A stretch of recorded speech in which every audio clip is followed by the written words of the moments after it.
Most people see the Red Sea as a vacation spot, clear waters, coral reefs, sunny coasts, but beneath the surface, it's a vital artery of global trade and a silent battleground for power. This narrow waterway, separating Africa from Arabia, channels a huge share of the world's goods and energy.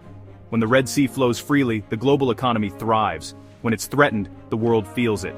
For millennia, empires have fought to control this route, from ancient Egypt to the British Empire. Today, its importance has only grown. Container ships carry electronics, oil, and grain through its waters. The Red Sea connects the Mediterranean to the Indian Ocean via the Suez Canal and Bab el Mandeb Strait, making it a crucial choke point for trade between Europe and Asia. Whoever controls these waters wields influence over the global economy. This is why the Red Sea has always drawn the world's attention, and why it matters more than ever now. Understanding the Red Sea is key to understanding the hidden forces shaping our world. Here, power is exercised not just with armies, but with ports, patrols, and diplomacy. The Red Sea's strategic value is etched into the map, and into the logic of global power. Its story is one of geography, trade, and the enduring struggle for control. Geography is destiny, and the Red Sea is proof. Its narrow shape makes it a shortcut for ships between east and west, saving weeks of travel. The Suez Canal, opened in 1869, turned the Red Sea into a global trade highway. 12% of world trade passes through each year. But this advantage is also a vulnerability. The Bab el Mandeb Strait is just 18 miles wide, a classic choke point. Control here means the power to disrupt global supply chains in an instant. That's why the Red Sea attracts global powers. Each wants to keep it open for their own prosperity. Warships and bases line the coast, projecting strength without open conflict. Yet the region's instability, fragile states, pirates, militants, makes security a constant challenge. Like the Red Sea is both a gift to trade and a curse for stability.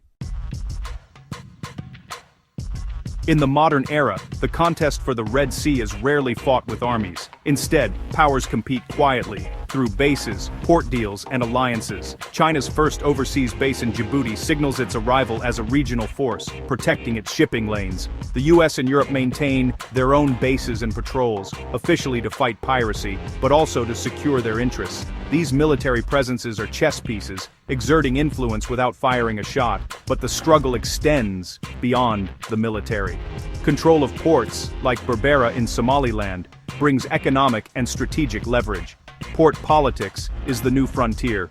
Whoever manages the docks shapes the flow of goods and information. Investments in patrols are framed as aid or security, but always serve deeper interests. The Red Sea is a web of overlapping ambitions, where influence is won by patience and presence, not war. Here, the real contest is to keep the artery of trade flowing in one's favor.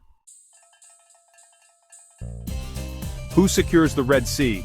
Global powers or local states. International coalitions patrol the waters, but this creates dependency for local countries. Outsiders provide security, but their interests lie far away and their commitment can shift. Regional states like Egypt, Saudi Arabia, and the UAE are now building their own navies and alliances, seeking to take charge of their own security. The rise of local powers adds complexity, as their ambitions sometimes align with and sometimes clash with those of global giants. The Red Sea's future will be shaped by both outside influence and growing regional assertiveness. The Red Sea region exposes the gap between international law and on-the-ground reality. Somaliland, for example, is stable and self-governing, yet unrecognized by the world. Global powers work with Somaliland for security and trade, while officially denying its independence. This pragmatic approach values stability over legal truth, prioritizing smooth trade over messy sovereignty. But it leaves unrecognized entities vulnerable, dependent on powerful partners, but denied full rights. Recognition itself becomes a tool of power, shaping who gets a seat at the table. The Red Sea is a living example of how convenience often trumps principle in global politics. The Red Sea sits at the heart of a changing world order. The old era of a single superpower is fading. Now, multiple powers compete for influence. Geography, not ideology, drives today's rivalries. Proximity to key trade routes matters most. The US and China face off in Djibouti, while regional powers like Saudi Arabia and Egypt pursue their own agendas. The region's future won't be decided by Washington or Beijing alone. Local actors are shaping the game. The choices made now, ports, alliances, patrols, will define global trade and security for decades. The Red Sea is a preview of 21st century power politics, where control of choke points is the ultimate prize. The stakes are global, and the competition is only intensifying. The real battles for the Red Sea are fought quietly, in boardrooms, at docks, and on the high seas. Power now means access, influence, and recognition, not just military might. Stable but unrecognized entities like Somaliland are preferred over chaotic but official states, keeping trade flowing, but creating a fragile order. The world is being reshaped by subtle moves, port deals, security pacts, and quiet diplomacy. These incremental changes made by the silent architects of tomorrow set the stage for the future.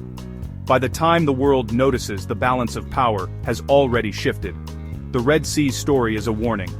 Pay attention to the quiet currents of geopolitics. They shape the world we'll inherit.